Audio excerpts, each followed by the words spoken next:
ہم کہتے ہیں یہ بات اچھی طرح ذہن نشین فرما لے کہ یہ جو حضرت امام بخاری رحمہ اللہ فرماتے ہیں نا، باب سنت الاضحیہ وقال ابن عمر یہ سنت و معروف، اس کا مطلب کیا ہے؟ جب یہ فرمایا کہ باب ہے قربانی کے سنت ہونے کے بیان میں، اور عبداللہ بن عمر فرماتے ہیں سنت ہے اور معروف ہے، یہ بات ذہن نشین فرمائیں، یا سنت سے مراد وہ سنت نہیں جو واجب کے مقابلے میں ہے کہ فرض واجب سنت، بلکہ یہاں سنت سے مراد ہے طریقہ۔ تو امام بخاری فرماتے ہیں باب سنت الاضحیہ یعنی قربانی کا طریقہ بیان کیا جانے لگا ہے، اور عبداللہ بن عمر فرماتے ہیں سنت و معروف، یہ طریقہ ہے، یہ نہیں یہ سنت واجب کے مقابلے میں ہے۔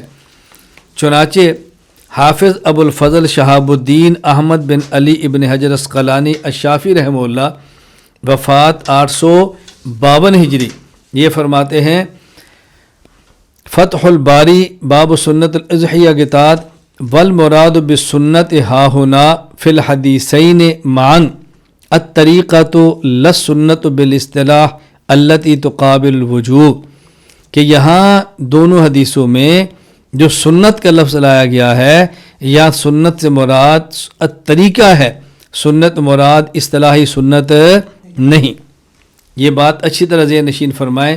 فرماتے ہیں مراد بسنت ہا ہنا فی الحدیثین، یعنی حضرت امام بخاری رحمہ اللہ تعالیٰ نے آگے جو حدیثیں نقل فرمائی ہیں، جس میں ہے فقط اصاب سنتا بس سنتنا و سنت المسلمین، یہ جو سنت کے حدیثوں میں لفظ لائے ہیں، اس سے مراد طریقہ ہے، اصطلاحی سنت نہیں۔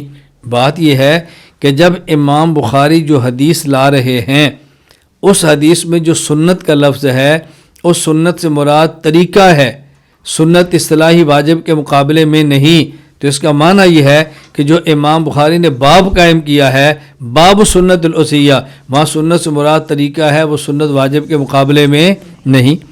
کیوں؟ جو موقف ہے حدیث اس کے مطابق لائیں گے نا۔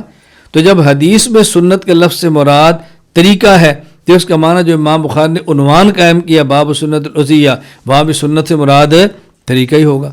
اس لیے غیر مقلدین کے اس کو بطور دلیل کے پیش کرنا یہ قطعاً ٹھیک نہیں ہے، اور اس سے ان کا موقف ہرگز ثابت نہیں ہوتا۔